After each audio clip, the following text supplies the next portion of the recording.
Alchemy. Well, first of all, I'd say thank you for coming today and listening to me talk. Firstly, I'm going to start with something I've not really told a lot of people. It's well, the talk's called Inner Alchemy. Seeker becomes a finder. And on my journey, what I told only a few family members know, a few personal people who are close to me. And yeah, so today I'm going to tell you about my experience and what I had and what led me to the Wim Hoff Method and how I ended up climbing a mountain just in my shorts and meeting Wim Hoff. So today, so the first slide is going to be a passage from the Delphi Oracle. Heed the words you wish to probe the depths of nature. If you do not find within yourself that which you seek, neither will you find it outside. If you ignore the wonders of your own house, how do you expect to find the wonders? In you is hidden the treasures of all treasures. Know thyself, and you will know the universe and the gods.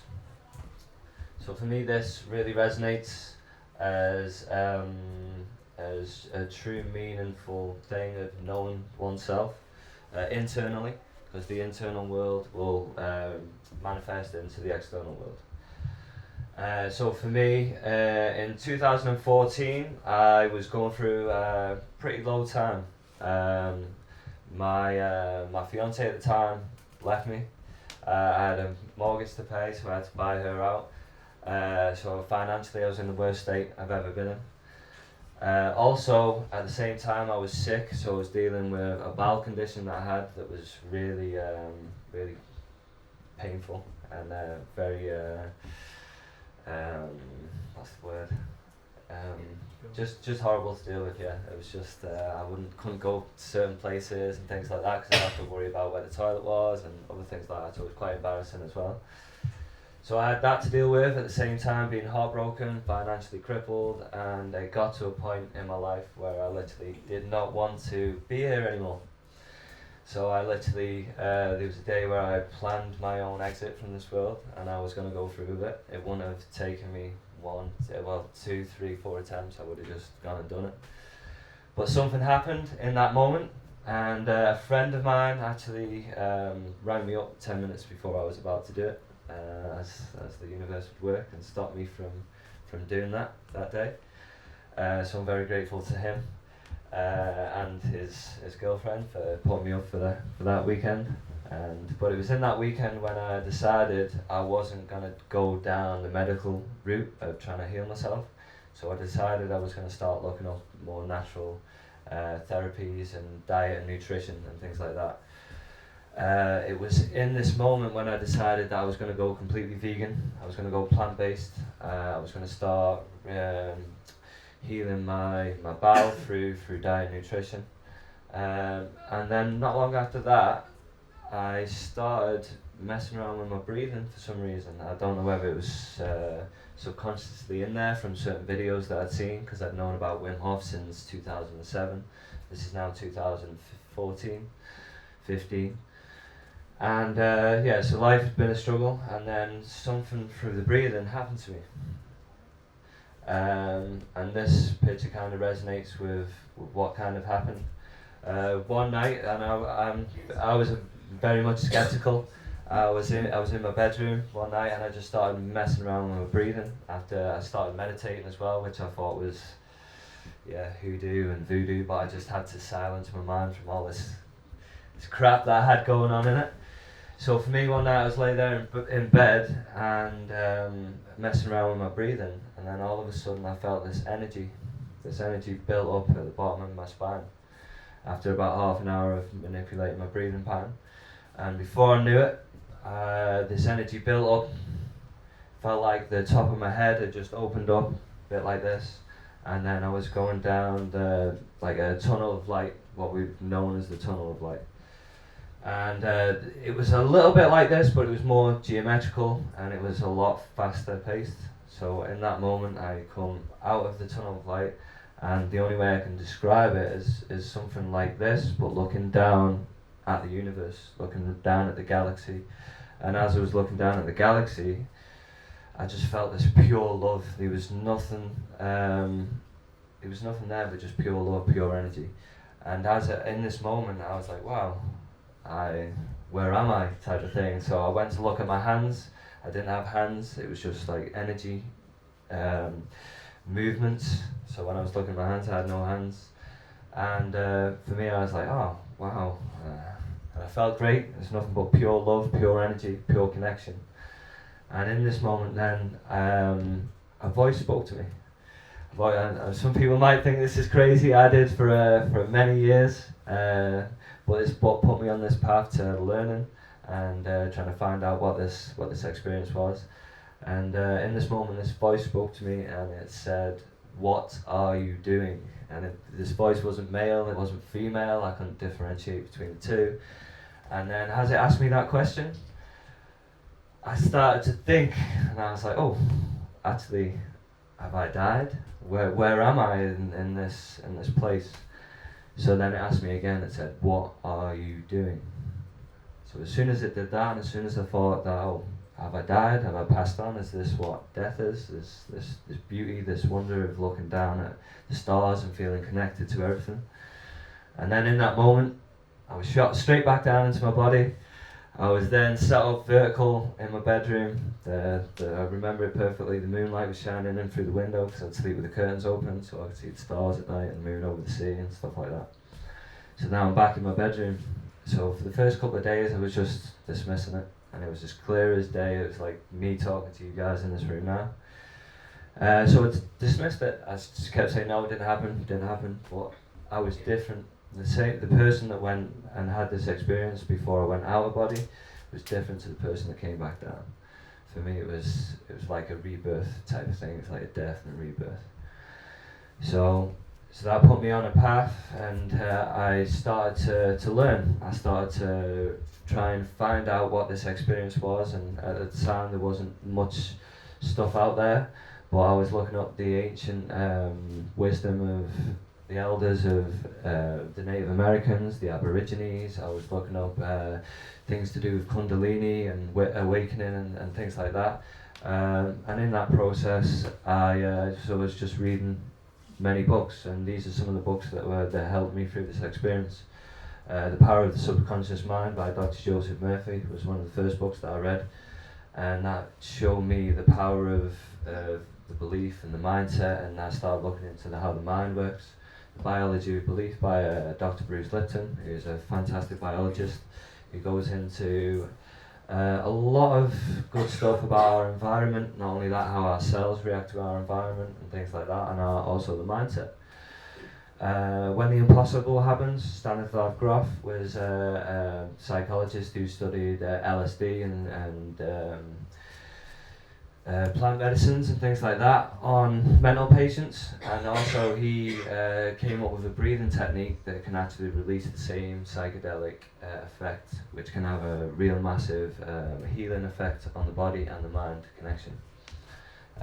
Stanislav Grof actually he came up with the holotropic breathwork from that, and he's been helping many people deal with certain traumas and certain issues that have been in the body. And yeah, he's a fantastic man, great study. And so DMT, the spirit molecule, which is actually the chemical that is released from the pineal gland in the brain, which is a natural brain hormone, which we can learn to actually produce and open up. So through my journey of learning and spending these years learning, reading stuff like The Alchemist, The Secret, The Law of Attraction and things like that, and knowing how we can, what we give out, we will attract back into our lives. The Power of Now. For any of you who really don't like the cold, for me, this is where I found my peace, the now moment. So for when going into the cold, there's no thought of an argument you had yesterday, there's no thought of an argument you might have had 2 years ago or something that might have happened in your past. You're just completely in the now moment and focusing on the breath. So this is what the cold gave to me. Also stuff like David Icke and how the way the world's running and things like that. I know a lot of people might think he's a bit out there, but with a lot of stuff that I was trying to learn and trying to figure out what this experience was, he had a lot of amazing information that really helped me with energy bodies and all this sort of stuff and how basically the world works. Next slide. I also started to look it up, like ancient history and alternate history, so people like Graham Hancock, who talks about different an ancient lost civilization that was highly advanced that has been lost over the years, and so so I was looking into things like that. Also, to heal my bowel condition, I started obviously with the plant-based diet. I started to learn, and the more I learned about the plant-based diet, the more I then came to realise that it was more than just the vegan diet, and there's actually flaws in that diet. So then I managed to see that there's things, this brought me to a guy called Professor Arnold Earhart, the mucusless diet. This also brought me to a guy called Dr. Sebi. And one of the things he would say was the father of modern day medicine, Mr. Hippocrates himself, was before you heal someone, ask him if he's willing to give up the things that made him sick in the first place. So I believe we are making ourselves sick by our choices, yet we're not to blame because we didn't know that we were making the wrong choices. But the more we learn, the more we are willing to let go of our certain belief systems that are limiting us from getting well and attaining this next level of being. We have to admit that some of the stuff we've been doing has been wrong. As much as food is addictive as well, and people don't want to say that it's the diet or anything else, it's a combination of things. So this is what I found out. So this led me to a guy called Dr. Sebi. Now Dr. Sebi, I've been following his nutritional guide, and for the last couple of years now, he is more of an alkaline-based, plant-based nutritionalist. Dr. Sebi actually advertised that he'd been curing AIDS, cancer, diabetes, paralysis, blindness, you name it, since at least 1985. So when I found this, and I watched some of his videos, and I seen he was a genuine guy. And just like Wim Hoff, Dr. Sebi never went to school. He believed in Mother Nature has the answers for the healing, and also everything was about the pH, the alkalinity of the body. So when I figured this out, it wasn't until about a year later after I'd healed. Well, 2 years it took me to heal my bowel condition, and once I'd done that, then this led me on to now trying to tell others about my experience and how I heal myself. So for me, it wasn't until I found Wim Hof was when a couple of friends of mine, my friend's father, Big Steve Bowles, I don't know if any of you know him, and my friend Jamie, who was 35 at the time, within the space of 5 days, I was told or informed that both of these men had cancer. Jamie had bowel cancer and Steve had lung cancer. So in the space of 5 days, and then after hearing this news, I started looking up cancer and how cancer works and how oxygen and alkalinity has a great effect on cancer in the body through diet, and obviously now through what I know through breathing. So it wasn't until Big Steve rang me up, because I used to work in a factory building shower screens for the elderly and disabled, and Big Steve needed a shower screen for when he was going to be doing the chemotherapy. So I went round to his house with a magazine to show him the shower screens that you could choose and things like that, and this is when we started talking about diet, nutrition, alkalinity, and he was really quite open to these teachings. So that's when he actually mentioned to me, have you ever heard of this guy called Wim Hof? He can control his own immune system, he can control his own thermostat of the body, he can regulate his own body temperature, and many more other things. So through Steve mentioning this to me, this is when I started really looking up Wim Hof. I went home that night, I seen the YouTube channel with Joe Rogan podcast, where I've heard that Wim was actually teaching others these methods. So for me, I thought, okay, I hated the cold, really hate the cold. I'd be the one on the New Year's dip. I'd be stood at the side with my coat on, my hat on, my gloves on, watching others go into the sea, thinking, you guys are crazy. You would not find me going into the sea. But it was through Big Steve and everything with the willingness to try and help him get through what he was going through that it kind of pushed me to break my own fear of the cold. In the same time, within 6 months, Jamie's bowel cancer had kind of gotten out of control, and 6 months later, Jamie lost his battle to cancer. So that was really hard to take. Going seeing a guy who had grown up with, who was a housemate of mine from an early age. When I was 17, I actually used to use Jamie's ID because we looked quite similar, to go into nightclubs and things like that. So yeah, he was a good friend. We played football together and things like that. So going from being a bodybuilder and training for competitions, and then 6 months later being unrecognisable on a hospital bed was pretty hard for me to take. So I decided, okay, I'd had enough, and nobody seemed to be doing anything about the problem. So I decided I was going to take the matter into my own hands, and what am I doing? What am I doing? That same question. So I thought, well, I'm going to do something. Maybe this is what I've kind of been given this experience for, that I should now start going and actually experience it and doing it for myself, and then come back with the knowledge. So this is what led me to the Wim Hoff Method. And one of the things that Wim says is we can do a lot more than we think. Like the power is within all of you, within all of us. We just need to learn how to reawaken this power. And through the teachings of Wim Hof, I believe he's created a biohack and a shortcut into a deep meditation, and also the power of now.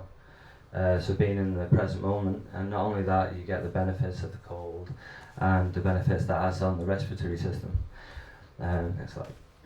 So this, if you don't know Wim Hof, this is Wim. This is him doing his crazy stunts where he sat in an ice bath for, I think it was nearly 2 hours, regulated his body temperature. After an hour and a half of being in the ice, the monitors showed that his core temperature, which needs to stay at 37 degrees, actually dropped to 32 degrees, which is the level of where, like, close to going into a coma or hypothermia. And there on the screens, as it started to drop, Wim raised his body temperature back up to 38 degrees after an hour and a half in the ice, which scientists obviously thought was impossible, which was believed so until then. Not only that, Wim thought, well, okay, I'm going to bring more of this method to science, after being paraded around like a circus act, as he would call it. So then he brought it to science. So the Brad Brown study was next.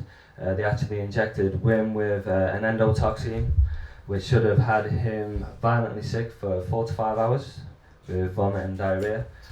Using Wim's technique, he managed to have no symptoms whatsoever. He said he felt, after 10 minutes, felt a slight headache, but apart from that, that was it. So this is when Wim decided, they turned around to him and said, yeah, but you're the Ice Man, you're this superhuman, you can do all this crazy stuff. It's just you. And Wim said, no, it's not just me. I can take a control group that I'm gonna take to Poland, and within 5 days I can train them to do exactly what I do. So that's exactly what he did. So he went out, he trained 12 people. 12 people that he trained all managed to fight off the symptoms of the endotoxin, but there was another group, the study group, that didn't do the training, so you don't want to be in that group, because they all got violently sick. They all had vomiting, diarrhea, and all the rest of it. So Wim actually agreed that he would take them after they'd been injected with the endotoxin and train them in Poland as well, so they didn't feel left out, and which is what he did. So this was me in the factory. This was my daily view. The grey walls, the same radio, this messing around, doing a bit of sweeping up. So this is where I spent most of my days working. But for me, what led me to actually go into the first Wim Hof expedition and actually rub shoulders with Wim was my friend who worked next to me, Dave. Big Steve was still suffering with his cancer. My friend who worked next to me, Dave, and his twin brother, Gary, their father got sick, diagnosed with bowel cancer as well, and he was Big John Kirk. I don't know if any of you know him, but he was he was the football groundsman at our football pitch at Old Boys and things like that, and he lost his bowel cancer pretty quick. In that same time, Steve was still suffering. I have my sister, my twin sister, suffers with mental health disorders and things like that, learning difficulties, and so I decided, she decided within a space of 9 days to try and commit suicide. In the same, so in that same week, I decided, you know what, I've had enough. It kind of put me to my limit. I was going to go on the Wim Hof expedition. There was a couple of months before I tried to book on, but it was fully booked. So then I asked for a cancellation. Through the cancellation, on the same day that my sister tried to commit suicide, on the second time, I got a cancellation through from the Wim Hoff Method saying, "Do you still want to come to Poland?" So with all the stuff that I had going on, I decided I'm going. I don't care about the price and things like that. This is where I need to be. So that Friday I went home. I did some breathing after I left my sister in the hospital. This is when I got the email through, and then went down to my mum and dad's to book the flights. And as I come down the stairs after doing the breathing, I got a gas bill at the bottom of the stairs. And usually it's like, oh God, I've got to pay for this, I've got to go on this trip, now I've got a gas bill coming through, I can't really afford it, all the same stuff. But when I opened the gas bill, I actually found that I've been overpaying my gas for a year. So they actually got a rebate. So the price that it worked out for the rebate that I was getting from the gas man, worked out it could pay for my flights to Poland. So I was like, okay, well this is I'm seeing this now as a sign with everything else, so this is where I need to be. So I left my job, and I literally had, if you can keep a secret, I hope you all can. I don't believe in secrets, I believe in being honest and truthful, but I actually had no holidays left at work. So I had to make a few phone calls and actually phone in sick. So I actually went to Poland in secret, and here's me off work in Poland, sick as a dog, sick as a dog in Poland. So yeah, keep this to yourself because I don't want my old work on. But yeah, so here I am. I think actually because of the situation in the factory at the time, with everything that was going on with the twins' dad, with everything else that was going on for me at home and my sister, and also one of the guys who worked in the stores before I went to actually go to Poland the week before, hung himself in the factory. So now I was kind of surrounded by death, surrounded by mental health disorders, surrounded by depression and all this other stuff and trauma that people were going through. And this was kind of the first time I kind of got away from it all. So this was actually a good moment for me. So I was actually away from that environment, and it made me brave the cold a lot better. Because I didn't care, I had all the stuff going back at home, but this kind of just cleared my mind from all of it. So this was our lovely bath that we had set up for us outside Wim's house. This was obviously Wim's house that I ended up staying in. It was a group of 60 of us. So this became my new friend, even though I hated the cold. So he goes to the next slide. And what we did when we first got there, this was in Wim's meditation room. The first thing we did was the breathing. So as soon as I felt the power of the breathing, I knew there was something to this method. I knew this could really have a great effect on people. After that was more cold exposure. Now this is the coldest water I've ever been in my life. I don't know how cold it officially was, but it was running water. It's the river. I don't know if any of you have seen the Vice documentary, but this was the waterfall that's on that Wim jumps into. And yeah, this was freezing. I mean, I got out, I couldn't feel my toes, my legs felt like foreign objects, shivering and all the rest of it. But what we do here is we all go into the water together and we all come out together. So it really creates a bond between us, because we're all going into this freezing water together, and then we all find kind of peace. And the more you go into it over the 6 days that I was there, the more you're opening up yourself and training the body to adapt to what will be coming next, which is the mountain climb. So here I am again, sick as a dog. climbing up Mount Snežka in Poland in just a pair of shorts. And this wasn't because I couldn't afford clothes at the time. It was just, this was what we were doing, training to do with Wim. So next slide. So this, as we were going up the mountain, I don't know if you noticed, but the weather started to change. So now we actually got caught in a snowstorm that was coming in. So we actually had to climb the mountain in a day earlier than we were supposed to. And then this was the type of weather we were walking into after 2.5 hours up the mountain. We got caught in the snowstorm, visibility was going down, people were still feeling good, some people were struggling, so then we had to take shelter in a abandoned ski lift place, where we then got our clothes on and got changed.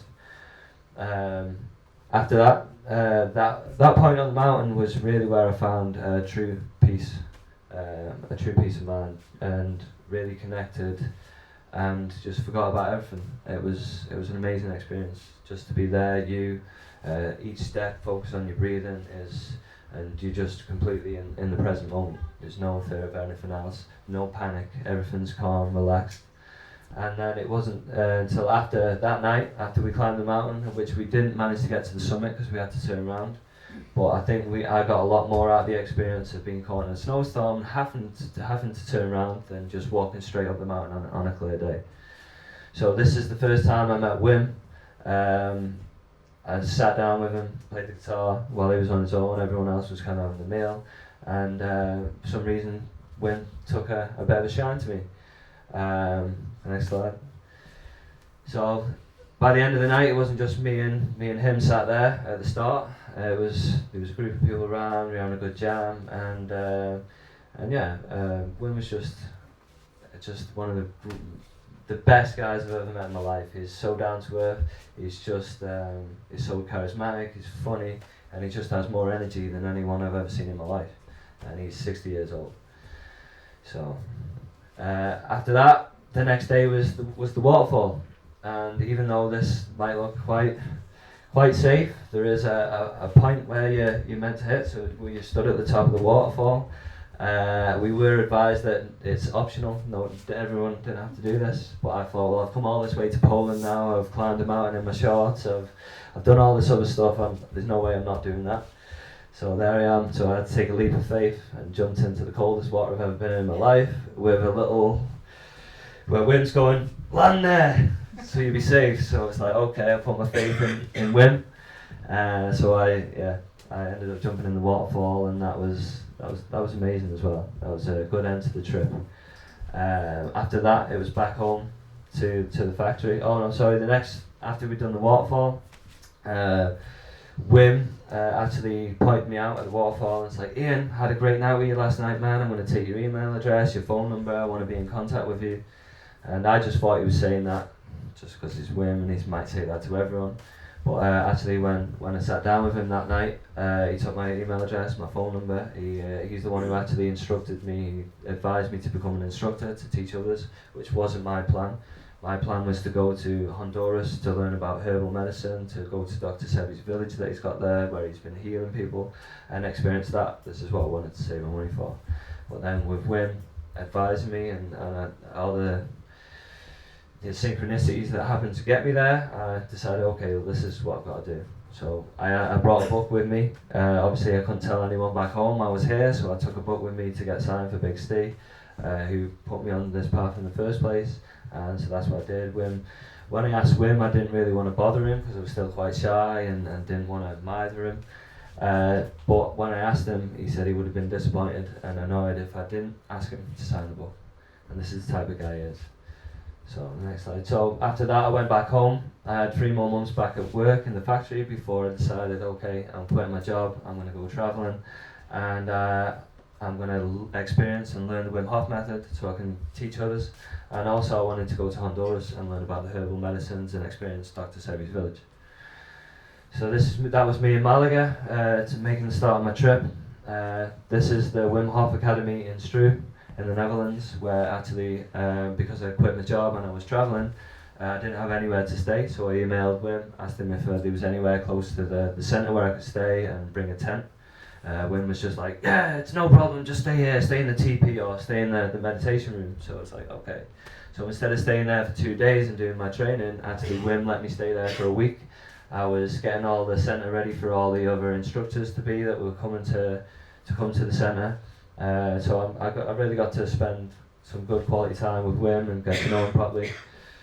And this was the centre. This is the centre that he's built in the Netherlands. He's got the teepee, he's got the fire pit that's built into the ground, the meditation area, and also things like copper pyramids, stuff like that. So stuff to do with energy and all kinds of different things. He's got lots of big rocks and stones. This is actually a freezer that Wim has on site.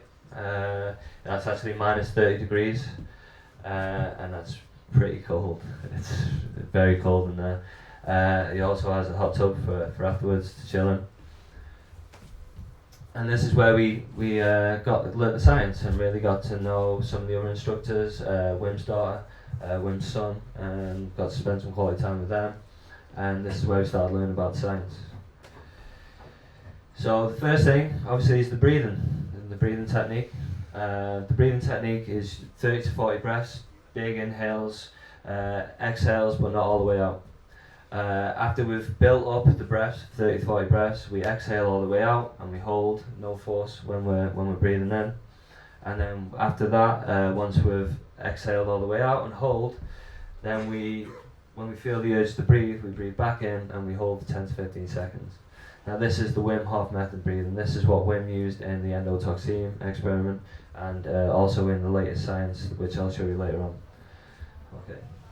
So the benefits of the breathing, is anti-inflammatory, increased pain threshold, less stress, more productivity, more energy and focus and well-being, euphoric state because you're releasing good chemicals and hormones and rebalancing the systems of the body, and hormesis, and developing a better breathing pattern as well. So when we go into stress, which is like what the cold is, we develop how to breathe better. Therefore, we can adapt to the stressful environment, and we take that with us in later life. This is just to show how nature is connected with us, and I know how Wim says Mother Nature is a teacher. Same with Dr. Sebi and things like that. So actually, our lungs are actually like upside down trees. The trees produce CO2, oxygen goes into the lungs, CO2 comes out, so it works in harmony. In our society, we've kind of been living out of sync with nature. We're stuck in our offices, or we're stuck in our factories, or we're stuck doing something, and everything has to be done now, or tomorrow, or yesterday, and we just create this stress, constant stress. We forget to breathe properly. So some of the expectations of the breathing, lightheadedness can occur, tingling in the hands and feet, ringing in the ears, emotions, yawning, and muscle cramps. So a lot of these I've seen and experienced in my journey to the Wim Hof Method. The muscle cramps, we kind of call it the T-Rex. So people's hands start to cramp up, some people's can go over the head, some people's can go like this, but it's all normal. It's tension and trauma that's built up in the body that is being released. So when you're changing the chemistry on the level that we're changing it on through the breathing, some of this stuff can start to come up. I've seen people cry, I've seen people scream, heard people sing after the breathing sessions, and it's an amazing experience. Okay, so the next slide. One of the benefits of the breathing is that adrenaline goes up. So we actually our adrenaline will go up. pH level will go more alkaline, which then we can get into the pain receptors and things like that, so we can actually manage pain better, and also we drop CO2. Now the mindset and commitment is probably one of the most important, because you have to turn up, you have to be committed, you have to want to do it, and you have to want to go through something that's going to be uncomfortable. And by going through that uncomfortability, you will come out the other side and be amazed at what you can actually achieve and can actually do. So a happier lens through life, to see life through. A can-do mindset and more creativity. Happiness decreases inflammation. Just like Dr. Sebi had there before, that it's all about alkalinity and inflammation. If you get rid of inflammation, then that is the root cause of most disease. So this is the benefit. And this is just a little sentence from Wim that I thought I'd hear. Our world has so much suffering, so much burnout, so much physical and mental disease. Our world is sick and is suffering, and I feel that I've found the way to do something about it. We have to reawaken ourselves, and this is what I believe, and Wim believes in this method can give people. So next slide. So the cold exposure, the bit everybody loves. So Wim says stuff like the cold is an absolute doorway to the soul, and he calls it the science of the soul when he talks about how they're bringing what he's teaching to science, because before it was never studied in that kind of way. We always choose comfort. We never learn the deepest capabilities of our mind and body because we're always in our comfort zone. If we expand our comfort zone, we can expand actually what we're capable of doing, and we can break boundaries and all these fears that we're holding on to that are holding us back that we don't realise, that can be deep within the psyche. Okay, so the benefits of the cold: anti-inflammatory, release happy hormones, more energy and focus and well-being, training the circulatory system, which is massive, which is vast, more resilience, mindful practice, and hormesis again, the rebalancing of the body's chemicals. Okay, now I don't know if you can all see that clearly, it's a bit better on the laptop, but this is actually the human vascular system. The human vascular system is around 125,000 kilometres with veins, arteries, and capillaries, and this is taken from the Bodyworks in Holland show, where they actually put a chemical into the body that shows all the arteries, veins, and capillaries that is in there, and this is it. So this, I think, is enough to go around the world 3 times, I think, is what they say. So this is what you're training when you go into the cold. Obviously your lymphatic system, your endocrine system, all these systems of the body you're training to get stronger, you're training it to open and close, because the cold will train all this to open and close and function properly. And this is how it works. So the hypothalamus, which is the thermostat of the brain, which regulates the atmosphere that we're in or the environment that we're in, decides how hot the body needs to be. So when we go into the cold, we create vasoconstriction. Vasoconstriction means the arteries and capillaries are all closed up, which keeps from the extremities, which keeps the core temperature at the 37 degrees. So all the heat goes from the extremities and actually goes into the core and stays in the core. Okay. What happens is then after you get out of the cold, the muscle starts to shiver. That's the body's own mechanism to warm itself back up. Also, what happens is once you go into the cold, you start to produce more brown fat. Brown fat is believed to actually burn white fat. We shut ourselves off from brown fat because we're born with a high amount of brown fat when we're children. But through living in a house and wearing clothes and having central heating and going into our cars and doing other things like that and staying in a comfortable environment, we have actually shut off our body's own response to producing brown fat. Brown fat has a lot of mitochondria. Mitochondria has a lot of ATP, and this is the energy source of the cell. So therefore, more brown fat, more energy. Not only that, you'll actually burn white fat, so therefore weight loss. And yeah, so there's so many benefits to the cold. Also,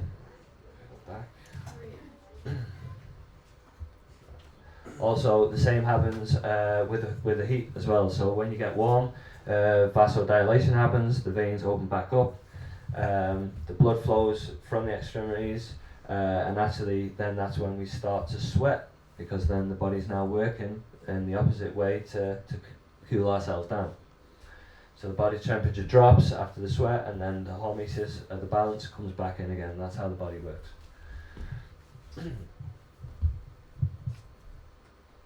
Okay, now the cold exposure is not, you just don't go and jump straight into an ice bath, because this can have quite a big shock on the system. So what we teach with the Wim Hoff Method is gradual cold showers, calm state of mind, and deep breaths. So the breathing that we actually do when we're doing the breathing session and changing the chemistry of the body is actually different from when we're going into the cold. When we're going into the cold, it's more relaxed. Because if you think about it, if you go into the cold and you're all like cramped up, you you can't get any oxygen, you can't breathe, so your body's not functioning properly, you're fighting the cold. The idea in the cold is to relax, stay calm, take big, deep breaths, fully in, and even when we're in the waterfall in Poland, you'll find all of us in a circle and we're all got our eyes closed and we're all humming. See, the hum or the om takes us right into the nervous system. Obviously it slows down our breath, so we slow our breathing down, therefore we relax more, our shoulders can relax, and the idea is to relax into the cold. Don't fight it. Surrender is a powerful word. So yeah, so that's how we adapt to the cold, trust in our bodies, trust that this magnificent body that we've been given will adapt to it. And it will do it in a short time. We're talking like 3 or 4 days. It will adapt.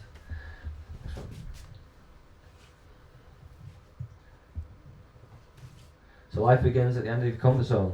And for me, I believe this rings true. I always hated the cold. I would never go out in the cold. Now I actually would hate winter. And now I actually cannot wait to get for the winter time to come. I can't wait to get out in the cold. I love going in the oceans, the rivers, the glens, everything we have to offer here on this beautiful island. But we first of all we have to expand our comfort zone. So this is me at the Academy in Struestel, spending more time with Wim, getting outside of my comfort zone, getting into more ice, doing more training.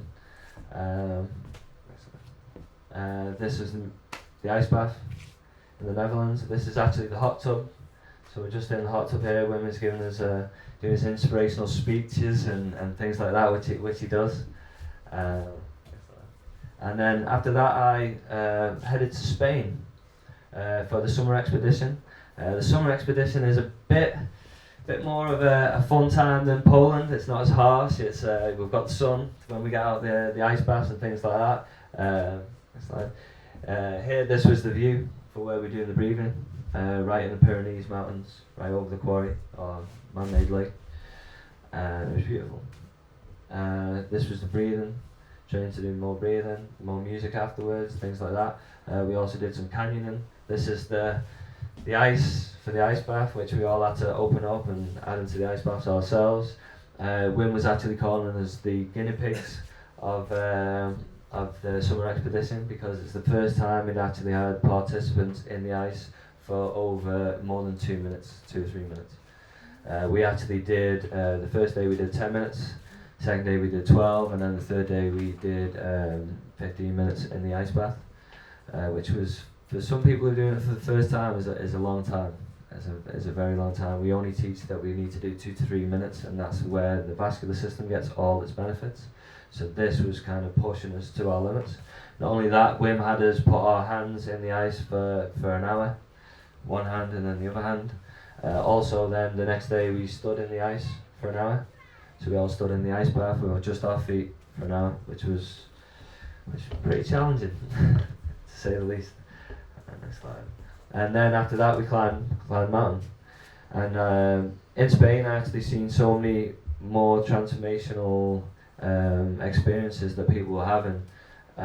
People who had fears of heights, who wouldn't ever dream of climbing a mountain like this, were climbing up the mountain with harnesses on and things like that, and going past their limits.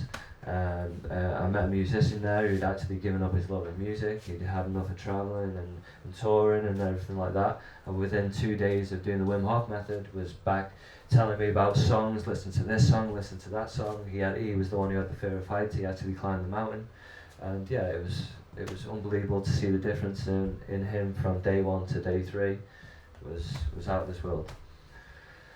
Obviously got to spend a bit more time with Wim, playing around on the top of the mountain, which was amazing for me. And then after that, I left sunny Spain and finally headed to Honduras. So I went to Houston first, and then this is the plane on the runway in Honduras that I had to board, a bit like the Flybe planes. Yeah, the little planes. And this is where I went next. I went to Usha village to experience Dr. Sebi's village, the healing village in Honduras. This was the village where we walked in.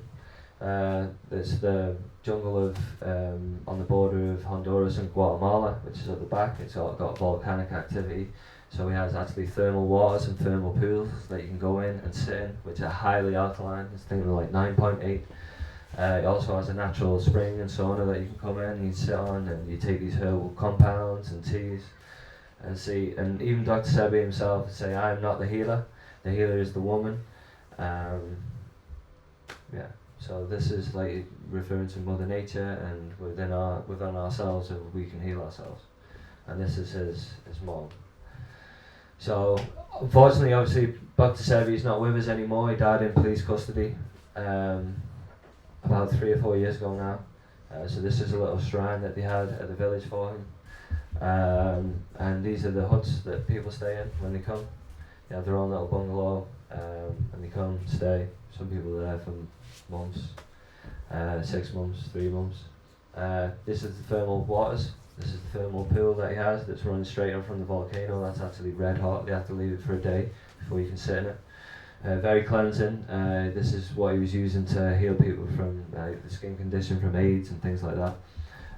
The showers, the gym area, hammocks, and just lovely garden area. More thermal pools that run off, so you can have your own private thermal pool and thermal bath. The saunas actually have all the natural herbs, so it runs straight from like the volcanic activity straight into the steam room, which then collects in a pool and releases things like eucalyptus, lemongrass and things like that, so we can actually cleanse the lungs. And this has worked massively with lung cancers and things like that that he's been curing. This was the diet. This is the food that we were being served at the village. It was all natural, all organic, all freshly grown, most of it on site. And some of the artwork that they had around as well, some of the big rocks, similar to stuff Wim has at his centre. These were some of the guys that I got to meet. This is a Rasta called Troy. He's actually studying to be a herbalist there at the village, which is what I'd like to do one day. Dr. Sebi's niece, Evelyn, she's the one who prepared all the food for us and things like that. I was the only white boy, really, I think, in Honduras, so I was like the local gringo, as they call me. So they'd be, "Hey, gringo, I've got your dinner."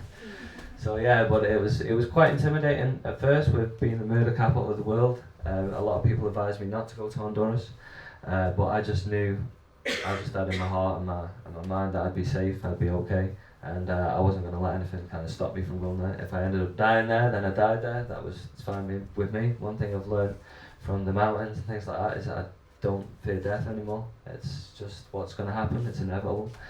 So this was to the hotel I was staying at down the road, because it was fully booked, the village. So I was commuting every day back and to the village. This was my bartender, my hotel owner where I was staying. Every day I'd come back there, I'd have a fresh coconut cut for me, straight from the tree. He was actually a Freemason. And yeah, he was a great guy. This was the view from the balcony straight on the beach, and watching the sunset. From there I left there, and I decided I was going to have a bit of fun after the mainland, because it was a bit rough. So I decided to go to the island of Rotan, which is known as like a bit of a pirate island. There's all types of different cultures there. It's a bit more relaxed, it's a bit more Americanized, if you want to call it that. This was the view from the back end of the building, and it was right on the beach. So the next one. This was the view from the dock. This is what I was waking up to in the morning. Next one. And also I used to have a fear of going into the water because of sharks and things like that. So when I turned up to the site, to the B&B, there was a dive shop. At the B&B, I managed to do my diving licenses, experience the different world that it is being underwater, breaking my fears of actually being in the water with sharks, which is what I seen when I was in there on a couple of occasions. There was a couple of sharks. There was also crocodiles, there was eels, there was all kinds of different things. Also doing a night dive, which was quite scary, but obviously breaking fears, breaking boundaries, which was good. That was like another world. I don't know if you ever seen Avatar and the jungle of Avatar, but when you're underwater at night and you turn all the lights off, everything just starts to illuminate. It's like something out of the beach, to film the beach, and all the plankton starts to light up and things like that. It was an amazing experience. So next, then I managed to be next to a nature reserve. I ended up playing with some lion cubs and things like that. A couple of people actually say the lion looks a little bit more like me on the right hand side. I tend not to agree, but some people do say it does look like me, so why not? So the next one, and things that you don't have to worry about in the West is when you're putting your buoyancy aid on to do the scuba diving in your pocket, in your you don't usually find stuff like this in your buoyancy aid pocket. So we actually left our buoyancy aid on the tree overnight. We came back the next day, and this is what we found as we were on the boat about to go diving. Found a boa constrictor in one of our pockets. So this is the type of stuff you had to deal with out there in Honduras and the jungles and stuff. But it was an amazing experience. From there, from the heat of Houston, Spain, obviously Texas, and then Honduras, to come straight back to this was quite a shock to the system. So this was me now finalising my master module at the Wim Hoff, back in Poland, back at the waterfall. I don't know if you can see here, but that water is actually frozen, solid. It's not actually moving. Same with this here. You can see how this is how cold it was. The water's actually froze as it's moving. This bit's moving, but you can see all the icicles and things like that off the rocks. So this was very cold. We did the hand thing again. We learned how to teach people how to adapt with the cold and how to deal with the cold and how to relax. And then we also got some good knowledge of Wim again.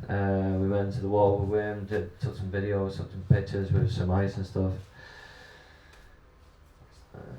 And then this was the other part of the waterfall. We did night dives, so we went into the water at night, which was a lot more difficult because you can't see and you can't feel your feet and your hands, and so you've got to be really calm, relaxed. It really gets you focused. And then this was another guy who's training to become an instructor called Joran. Joran's story is quite phenomenal, I think. I met Joran in the academy, and then I also met him back in Poland. He was on like the same group as me. And what's different about this man is that he actually suffered with Lyme disease, and he was bedridden for 10 years with Lyme disease. He found the Wim Hoff Method, and he's actually one of his friends. He was a police officer from Holland, so he actually knew the Hoff family personally. So he decided he was going to give that a go to help with his Lyme disease. So when he first got diagnosed, he just had a couple of sons, and they, through their whole upbringing, for I think they were 8 to 10 years old now, they'd seen him bedridden. So when he set up a GoFund, because he actually got bitten by a tick when he was working for the police force, and when he was doing a job in some training in the woods, he actually got bitten by a tick, and that's how he got the Lyme disease. He set up a GoFund because he'd not been able to work for years, so he can actually go to the Wim Hoff Method and see if this can help him. The GoFund managed to make twice the amount of money that he needed for places, so he managed to book 2 places, one for him and one for his friend who's suffering with Lyme disease. His friend was in a wheelchair and couldn't even walk, so within 2 days of turning up to the Wim Hoff Method in Poland and doing the breathing in the cold, the guy was out of the wheelchair. And Joran was up out of his bed, feeling great.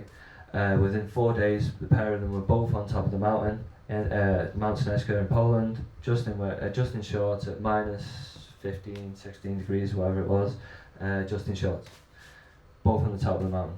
So this is, when they say Lyme disease is incurable, the Wim Hof Method really has a good effect on Lyme disease as well as autoimmune related diseases, mental health disorders and things like that. Which is obviously what brought me there to try and learn about it. So it was that much of a miracle that the girl who works behind the bar in the hotel, she actually quit a job and decided she was going to become an instructor herself and start teaching other people this method because she's seen the magnificence of it. When Joran actually went home to see his kids after the week in Poland, his kids were that amazed at how well he was doing that he took these kids there in the summer because they wanted to see where the miracle happened. So he actually took his kids in the summer to Poland when it was lovely and warm on top of the mountain, and showed them what he did and the training that he did. And his kids actually get ice baths and do the breathing with him now every morning and things like that, and they are amazed by the benefits. So this was the mountain. This is the summit of Mount Snežka. This was the journey up, just to give you an idea of how cold it actually was. this was the second time I attempted to climb Sneska. This time there's not as much snow on the ground, but don't be fooled by that. We actually got caught in a sleet storm, so everything out there, so it was heavily raining. Everything that was sticking to our bodies was freezing. So like my backpack was frozen, my hat on my head was frozen. My friend from Iceland here, Arno, you can see all his hair's frozen. His glasses are frozen. I mean, I was stood there at one point feeling, because I felt great, actually turned around and seen him charging up the mountain with just one eye showing. I was just had to just stand there and laugh really. But yeah, this is when it got, this part of the mountain was when it got serious, because the snowstorm came in pretty quick. So this was Arno coming up the mountain with his one eye. I'm glad the photographer got a picture of that. And this was the closest I got to the summit. We got about 200 meters from the summit of Mount Sneska. And I don't know if you can see here, but my hat on my arm's frozen. The chest is frozen, beard's frozen, eyebrows are frozen, hat's frozen to my head. But I felt great, I felt warm, I felt great, really good. But you can see my skin is burning red, which is the brown fat activation, which is generating heat. So yeah, I felt really good. The wind conditions were really bad. We had 70 mile an hour winds hitting us. It was minus 18 degrees. I think it was one of the most worst conditions that I think even anyone's ever experienced on Mount Sneska. I think we hold the record for that now. So it was that cold actually when the cameraman went to take this picture. His camera had froze and he couldn't take the picture. So we had to stand there and wait for him to get his GoPro out of his pocket.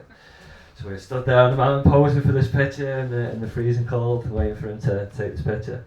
And then at this point we'd lost our group leader. He was behind us because we were that focused on getting up the mountain that we made a rational decision to wait there for the others that were behind, because we didn't know the situation behind us. At that point the cameraman came back up the hill, told us that we had to vacate the mountain, we had to get off the mountain and go back down. So if you go back, sorry. So this is the picture of me and people when we got back round the corner, because we had this group of 5 of us that had kind of broke off from the rest of the group, coming back down the mountain, and this is the moment when people were getting changed, and if I don't know if you can see, what I'm completely red, I'm burning heat. I felt good. Some people were struggling, they had to get changed, and if you can see the ice building up on the metal railings. What happened because the sleet came in is the floor became slippy, so people lost focus on the breathing and actually were holding on this handrail to try and get themselves up the mountain. Not a good situation when you're trying to stay focused and stay in a zone where you want to be free of any worry and any other things like that. So we actually got off the mountain and we returned back to the Yellow Hut. This is a fantastic place. It's not got much in it, it's quite basic, but once you get there after you've just been stuck in a snowstorm, it's might as well be the Garden of Eden.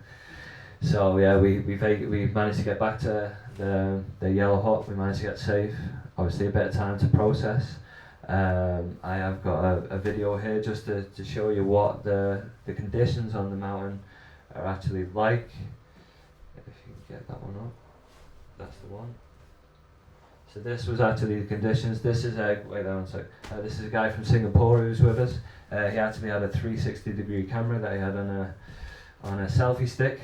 Not the best when you should be focusing on your breathing, if I must admit, but this just to show you the conditions of the mountain. So you can see some people have literally stuck and literally can't really go much further. The wind is that bad, you can hardly stand on your feet. The ground has become like an ice rink, so people are struggling and holding on to these handrails to try and get up. And the camera's actually frozen as well. That's how cold it is.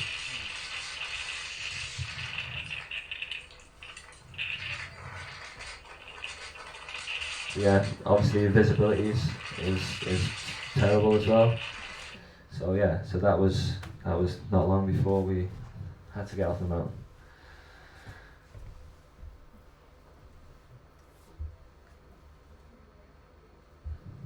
You got it, Sean? No. Let's go back to what's that? Okay, so that's the video. After that, I had to do a presentation where I had to talk in front of the whole class and tell them why I was here and why I was doing the method, and a bit like what I'm doing with you today.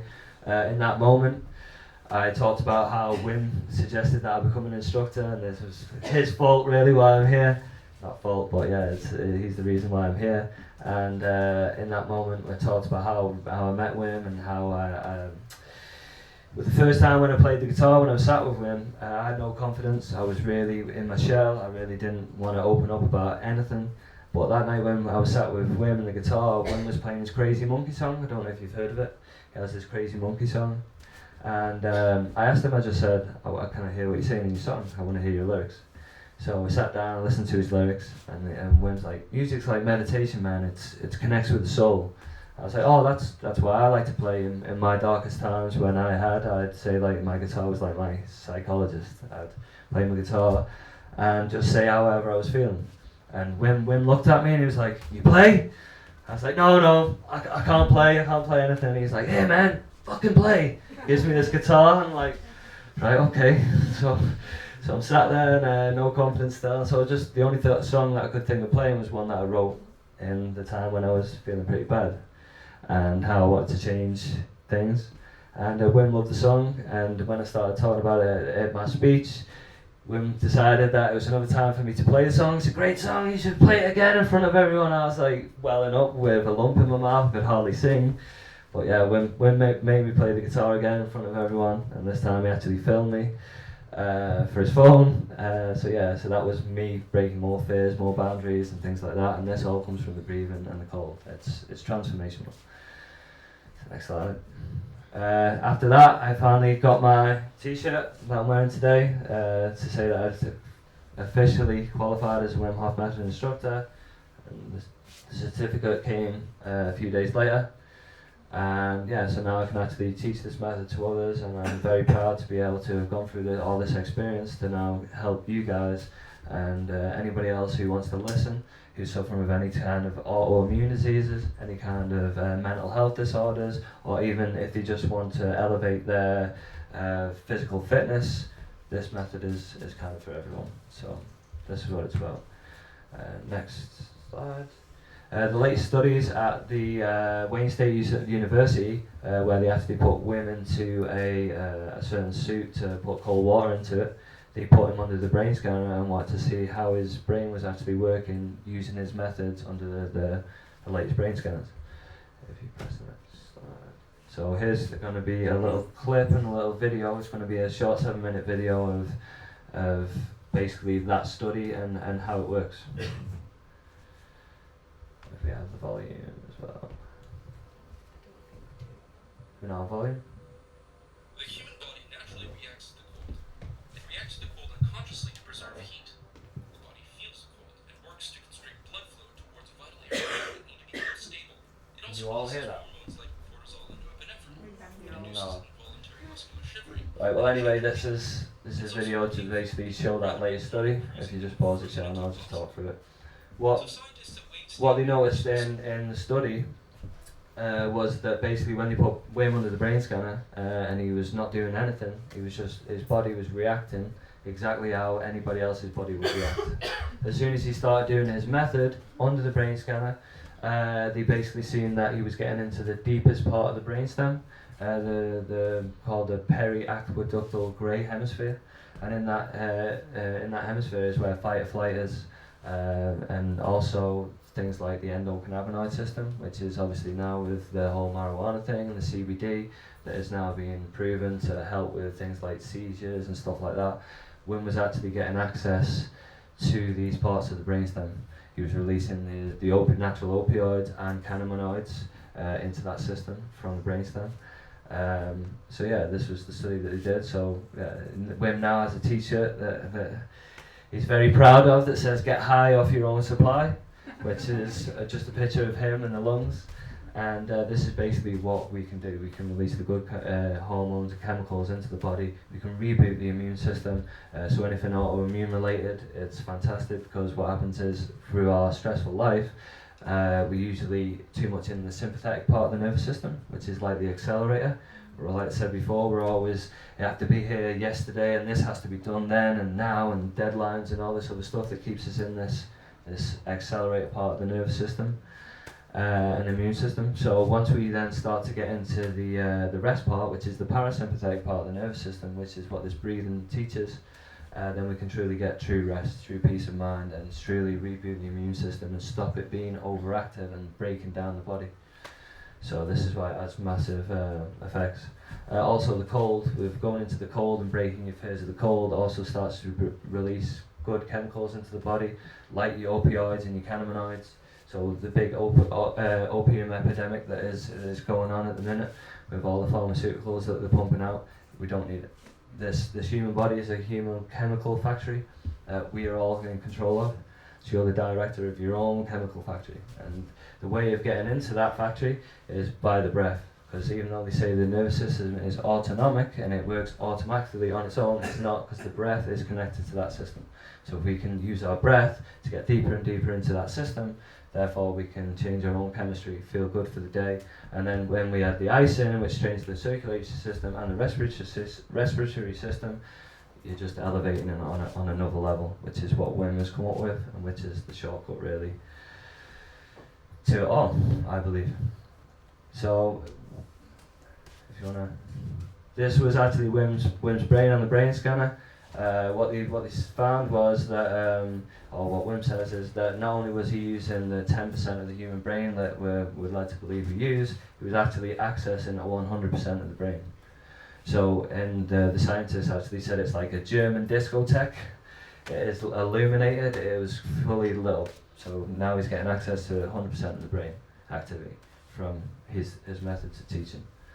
So what this can do for actually people who are suffering with mental health disorders and autoimmune related diseases is life changing. I mean, even the guy with Lyme disease that is basically uncurable or not curable is having massive effects with it. So if you want to pause that and go to the next slide. So I think I've run over by 10 minutes, have I? Yeah, okay, apologies. So just a few safety tips that I'll have to say before we do it. Never do the breathing while pregnant, epileptic, never while driving, and never while in the water, because you can have shallow water blackouts. The breathing can actually make you pass out at times, because it's quite an experience. So whenever you go into the water, it's always big inhales, really slow exhales, slow that heart rate down, and always do it in a safe environment. Okay, so that's the end. This is me leaving the Netherlands on my 33rd birthday last year, after spending the morning with Wim, having a jam on the guitars, and then he dropped me to the train station. So this is just like a goodbye. And so what I've set up is everything I've learned. If you go to the next slide, Sean, is a company that I'm setting up called Inner Alchemy. With Inner Alchemy, I'm going to be doing teaching the Wim Hoff Method. Also, I'll be teaching about diet and nutrition, fasting, intermittent fasting and stuff like that, and the benefits of that on the body and how that works, and basically just trying to help people, as many people as I can, get over whatever they're kind of going with in a natural, holistic way. So thank you very much. That's me today. We also have a breathing class. We also have a breathing class, a Wim Hof Method breathing class, like Mike said at the beginning, at 1:15 in the Bell Tent, just over that way, I think. So yeah, hopefully I'll see some of you there. Thank you.